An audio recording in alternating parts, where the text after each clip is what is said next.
The fact of thoughts and circumstances means mind may be likened to a garden which may be intelligently cultivated or allowed to run wild. Intelligently cultivated or allowed to run wild, but whether cultivated or neglected, it must and will bring forth.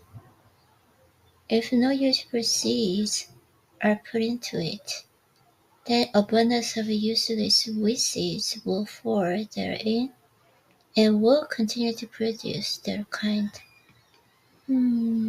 Okay.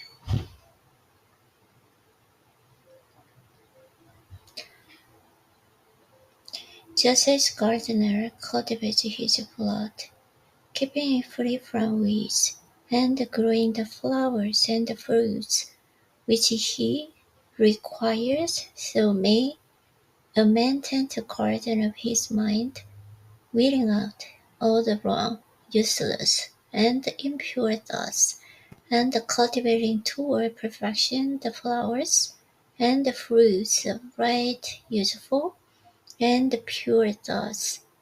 By pursuing this process, a man sooner or later discovers that he is the master gardener of his soul, the director of his life.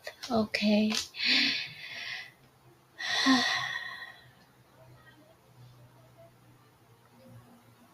Hmm.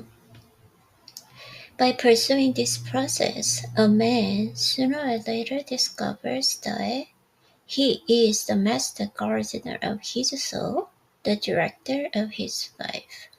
He also reveals within himself the laws of thought and understands with ever increasing accuracy how the thought forces and mind elements operate in shaping his character, circumstances, and the destiny. Okay. How the thought forces and the mind elements. Thought forces and the mind elements operate in the shape of his character, circumstances, and the destiny. Thought and character are one, and as character can only manifest and discover itself through environment and the circumstances. In our conditional person's life will always be found to be harmoniously related to his inner state. Wow.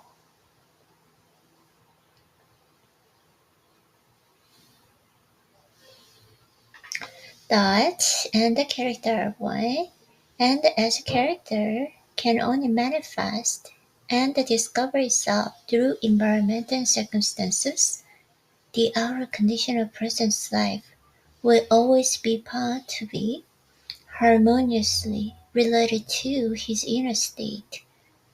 This does not mean that a man's circumstances at any given time are the indication of his entire character, but that those circumstances are so intimately connected within some vital thought element within himself that, for the time being, they are indispensable to his development.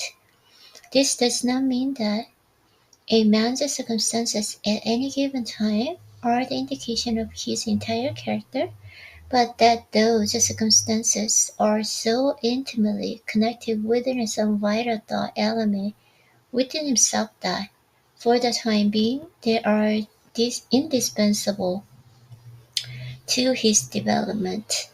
Every man is aware he is by the law of his being. Hmm. Every man is aware he is by the law of his being, and the thoughts which he has built into his character have brought him there, and in the arrangement, I'm sorry, calm down, okay, remain calm, okay, and in the arrangement of his life, there is no element of chance. but all is the result of law which cannot err.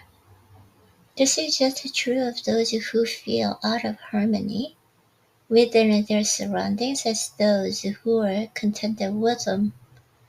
Okay. Every man is where he is by the law of his being. Okay. Thoughts which he has built into his character have brought him to there. And in the arrangement of his life there is no element of chance, but always the result of a law which cannot err. This is just as true of those who feel out of harmony with their surroundings as those who are contented with them.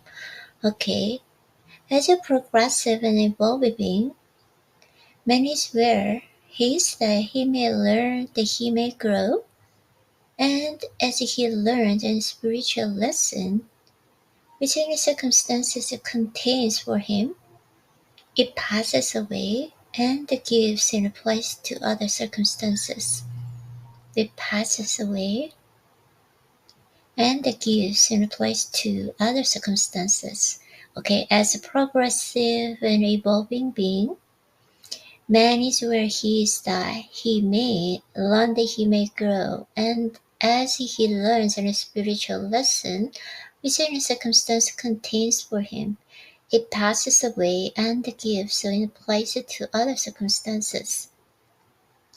Man is buffeted by the circumstances so long as he believes himself to be the creature of outside conditions. Okay, man is buffeted by circumstances so long as he believes himself to be the creature of outside conditions, but when he realizes that he is a creative power and that he may command the hidden soul and the seeds of his being, out of which circumstances grow, he then becomes a rightful master of himself.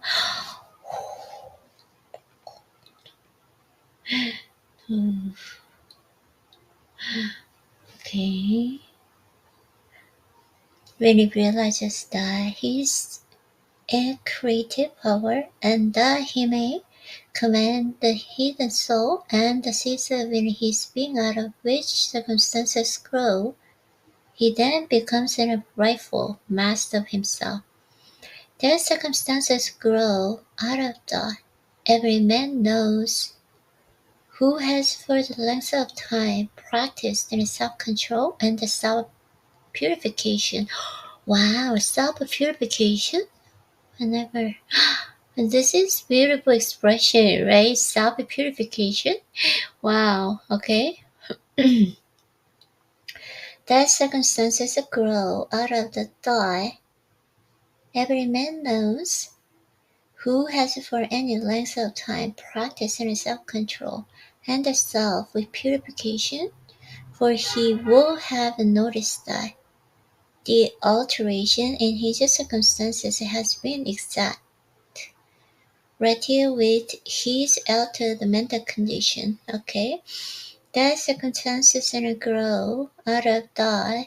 Every man knows who has for any length of time practiced in self-control and self-purification, for he will have noticed any alteration in his circumstances has been exact ratio with his altered mental condition. Okay.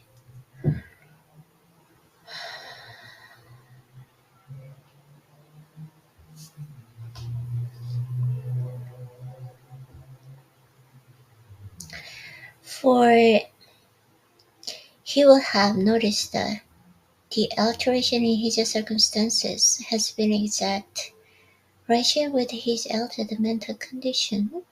So true is this that when a man earnestly applies himself to remedy the defects in his character, so true is that, so true this that when a man earnestly applies himself to remedy the defects in his character, and mixing is sweat.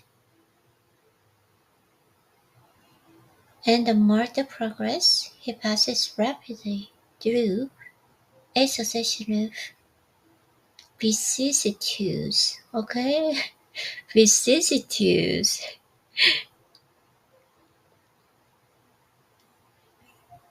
What's the vicissitudes? Hmm. The soul attracts that which it secretly harbors, that which it loves, and also that which it fears. It reaches the height of its cherished aspirations. It falls to the level of its unchastened desires, and the circumstances are the means by which the soul receives its own. Every thought seed sown or allowed to fall into the mind and to take root there procedures its own blossoming, sooner or later into act, and bearing its own fruitage of opportunity and circumstances. Good doesn't bear good fruit, bad doesn't bad fruit. Okay. Every thought, seed, sign, or allowed to fall into the mind and to take root there produces its own blossoming, sooner or later into act, and bearing its own fruitage of opportunity and the circumstances. Good doesn't bear good fruit, bad does bad fruit. The outer world of circumstances shapes itself to the inner world of the and both pleasant and unpleasant external conditions are factors which make for the ultimate good of the individual. As the reaper of his own harvest, man learns and evolves by suffering and bliss. Okay. The outer world of circumstances shapes itself to the inner world of thought, and both pleasant and unpleasant external conditions are factors which make for the ultimate good of the individual. Following the inmost desires, aspiration, thoughts by which he allows himself to be dominated, pursuing the will order wives of the impure images and steadfastly walking the highway of the strong and the high endeavor, Ahmed at least arrives at their fruition and the fulfillment in the outer conditions of his life. The loss of a growth and adjustment everywhere obtains. Okay, a man does not come to the almshoes of the jail by the tyranny of the fate or circumstances, but by the pathway of groveling thoughts and the base desires. Nor does a pure-minded man fall suddenly into the crime by stress of any mere external force. The criminal thought had long been secretly fostered in the heart, and out of the opportunity revealed its scattered power. Circumstances does not make the man, it reveals him to himself. No such conditions can exist as descending into vice, and its attendant sufferings apart from the vicious inclinations, or ascending into virtue and its pure happiness without the continued cultivation of the virtuous aspiration, and man, therefore, as the Lord and the Master of thought, is the maker of himself, the shaper and author of environment. Okay.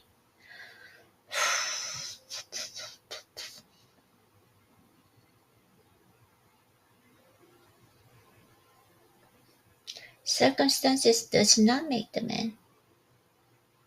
He reveals him to himself. Wow. Circumstances does not make the man. It reveals him to himself. It reveals him to himself. No such conditions can exist as descending into vice and its attendant suffering apart from the vicious inclinations, or ascending into virtue and its pure happiness without their continued cultivation of virtuous aspiration. And man, therefore, as the Lord and Master of thought, is the maker of himself, the chief and the author of environment. Even at birth in a soul comes to its own, and through every step of its earthly pilgrimage, it attracts and those combination of conditions which reveal itself, which are the reflection of its own purity and impurity, as strengthened and the weaknesses. Okay, I understand. It attracts those combination of conditions which reveal itself, which are the reflections of his own purity and the impurity, its strength and the weaknesses. Men do not attract that which they want, but that which they are. Oh my God. Men do not attract that which they want, but that which they are. Wow, it's beautiful sentence, beautiful expression. Clear, beautiful, and short. Men do not attract that which they want, but that which they are. Their whims, fancies, and ambitions are thwarted at every step, but their inmost thoughts and desires are fed with their own food, be it full or clean. The divinity that shapes our ends in ourselves, it is our very self. Only himself, miracles man, thought and actions are gaolers of fate. They imprison, being base. They are also the angels of freedom, deliberate, being noble. Okay?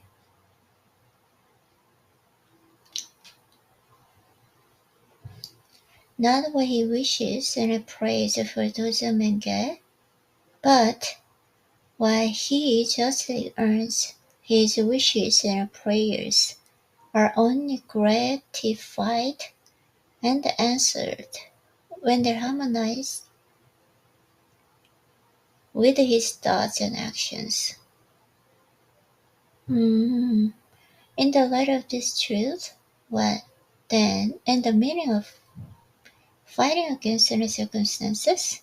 It means that a man is continually revolting against an effect without, while all of the time he is nourishing and preserving its cause in his heart. That cause may take the form of conscious vice or an unconscious weakness, but whatever it is stubbornly retards the efforts of its possessor, and thus called allowed for remedy. Allowed for remedy.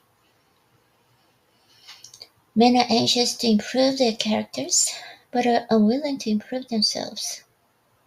I'm sorry. I'm sorry. Men are anxious to improve their circumstances, but are unwilling to improve themselves. They therefore remain bound.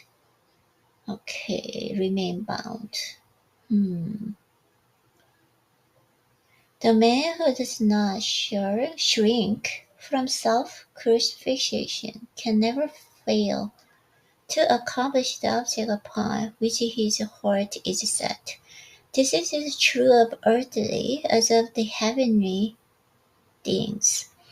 Even the man whose sole object is to acquire wealth must be prepared to make great personal sacrifices before he can accomplish his object, and how much more so he who would realize a strong and well poisoned life.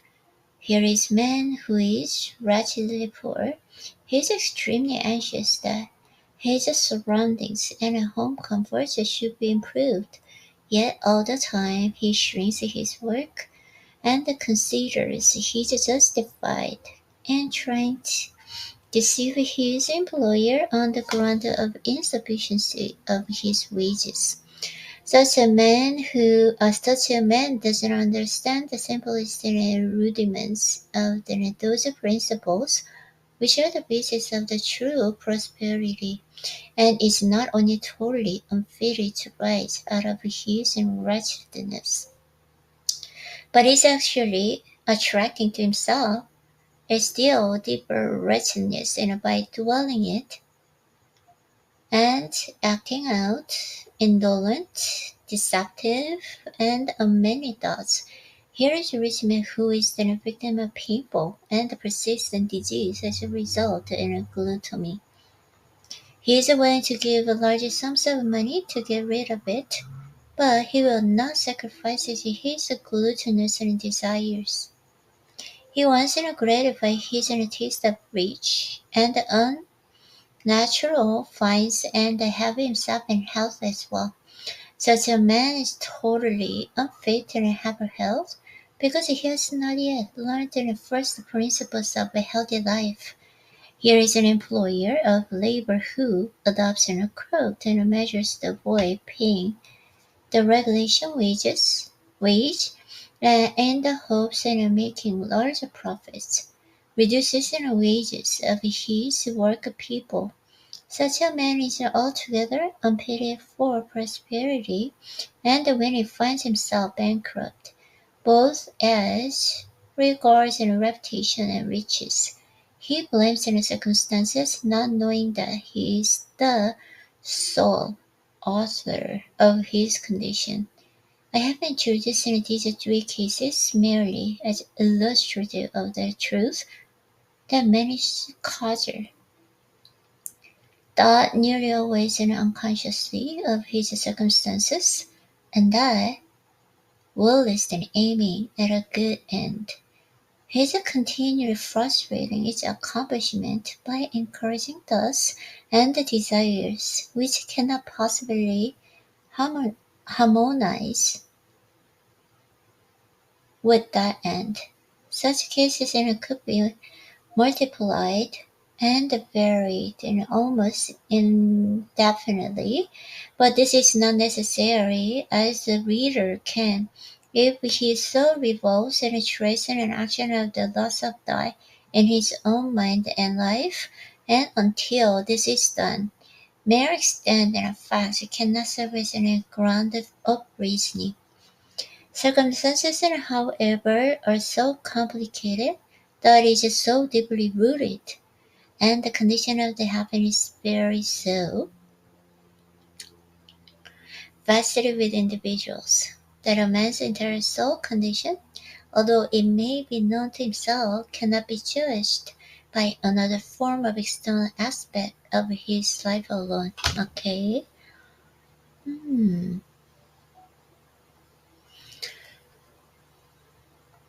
A man may be honest in certain directions, yet suffer privations.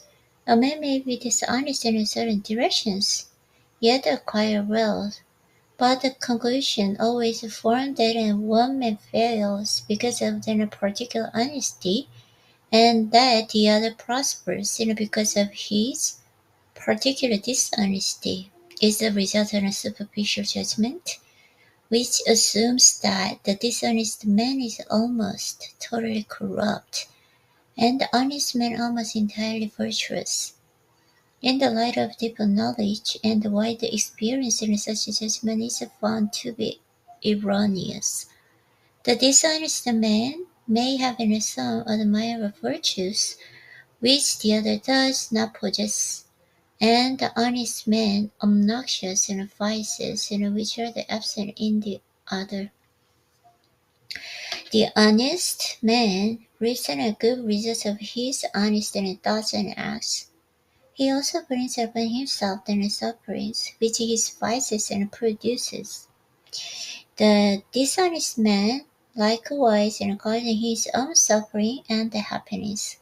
It is a pleasure to human vanity to believe that one suffers because of one's virtue, but not until a man has extirpated every sickly, bitter, and impure thought from his mind, and washed every sinful stain from his soul. Can his position know and declare that he is suffering as a result of his good, and not of his bad qualities, and on the other way too, yet long before he has reached that supreme perfection, he will have found working in his mind and life the great law which is absolutely just, and which cannot therefore give a good for evil, evil for good. Possession of such knowledge, he would then know, looking back upon his past ignorance and blindness, that his life is, and always was, justly ordered, and that all his past experiences good and bad were the equable outworking of his evolving, yet unevolved self. Good thoughts and actions can never produce any bad results. Bad thoughts and actions can never produce any good results. Okay. This is but saying that nothing can come from a corn but corn, nothing from a nettles and the nettles. Men understand this law in the natural world and work with it, but few understand it in the mental and the moral world. That is operation. There is just as a simple and undeviating, and they therefore do not cooperate with it. Suffering is always the effect of wrong thought in some direction. It is an indication that the individual is out of the harmony with himself, with the law of his being. The sole and supreme use of suffering is to purify, to burn out all that is useless and impure.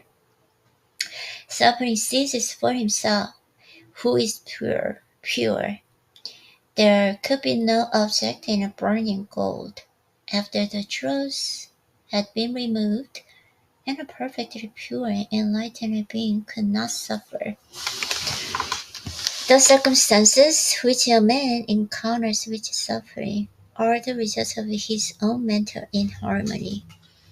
The circumstances which a man encounters with blessedness and a result of his own mental harmony. Blessedness, not material possessions, in the measure of right thought. Righteousness, not lack of material possessions, is the measure of wrong thought. A man may be coarse and rich, he may be blessed and poor.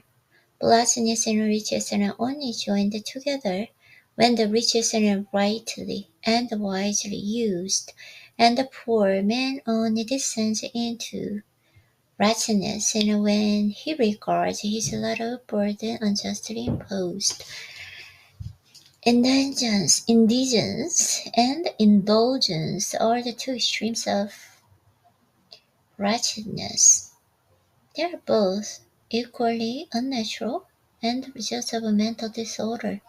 A man is not rightly conditioned until he is happy, healthy, and a prosperous being, and the happiness, health, and the prosperity are the result of a harmonious adjustment of the inner with the outer, of the man with his surroundings. Hmm. A man only begins to be a man when he ceases to whine and revile and commences the search for the hidden justice which regulates in his life. And as he adapts his mind to the regulating factor, he ceases to access others as the cause of his condition, and builds himself up as strong and noble thoughts, ceases to kick against circumstances but begins to use them as aids to his more rapid progress as a means of discovering the hidden powers and possibilities within himself. Law, not confusion, is the dominating principle in the universe. Justice, not injustice, in the soul and the substance of life. And the rightness, not corruption, is the molding and the moving force. In the spiritual government of the world, this being so, man has not to right himself to find that the universe is his right, and that during the process of the putting himself right, he will find that as it alters his thoughts and toward the things and other people will alter towards him. The proof of this truth is in every person, and in therefore admits an easy investigation by systematic introspection and self-analysis. Let a man radically alter his thoughts, and he will be astonished at the rapid transformation it will effect in the material conditions of his life. Men imagine that thought can be kept a secret, but it cannot. It rapidly crystallizes into habit,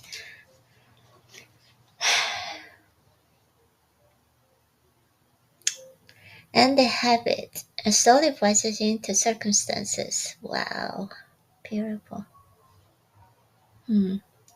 Men imagine that thou can be kept a secret. Thou can be kept in secret, but it cannot. It rapidly crystallizes into habit, and the habit solidifies into circumstances. Bestial thoughts and crystallizes into habit of drunkenness and sensuality, which is solidified into the circumstances of destination and disease. Impure thoughts of every kind crystallize into enervating and confusing habits, which is solidify into distracting and adverse circumstances. Thoughts of fear, doubt, and indecision crystallizes into weak, unmany, and irresolute habits, which solidify into circumstances of failure, indigence, and slavish dependence. Lazy doesn't crystallize into habits of uncleanness and dishonesty, which solidify into the circumstances of fullness and beggary. Hateful and condemnatory thoughts crystallize into habits of accusation and violence, which solidify into circumstances injury and persecution. Selfish thoughts of the kinds crystallize into habit of self-seeking, which solidify into circumstances more or less distressing. On the other hand, beautiful thoughts of all kinds crystallize into habits of grace and kindness, which solidify into genial and sunny circumstances.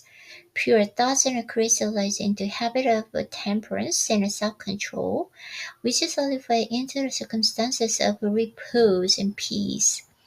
That of courage and self-reliance and decision crystallize into many habits which solidify into the circumstances of success, plenty, and freedom.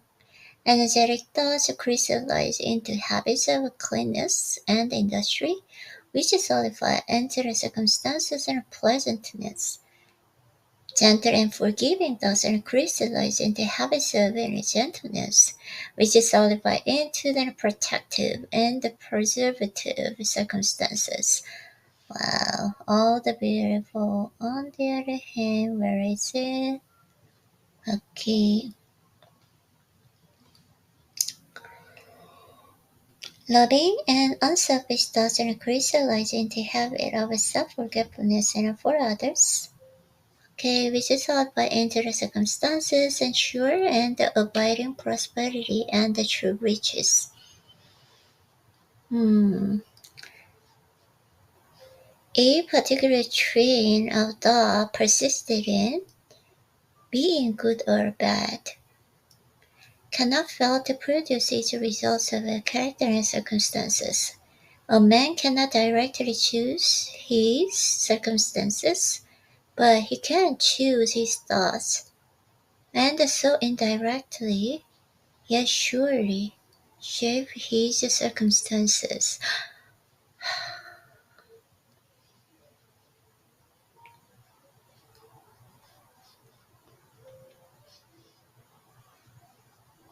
Okay. A particular train of thought persisted in being good or bad cannot fail to produce its results on the character and the circumstances. A man cannot directly choose his circumstances, but he can choose his thoughts, and so indirectly yet surely shape his circumstances. Nature helps every man to the gratification of the thoughts which he most encourages, and opportunities are presented, which will most certainly be delivering to the surface both good and evil thoughts. Let a man cease from any sinful thoughts, and all the world will soften towards him, and be ready to help him.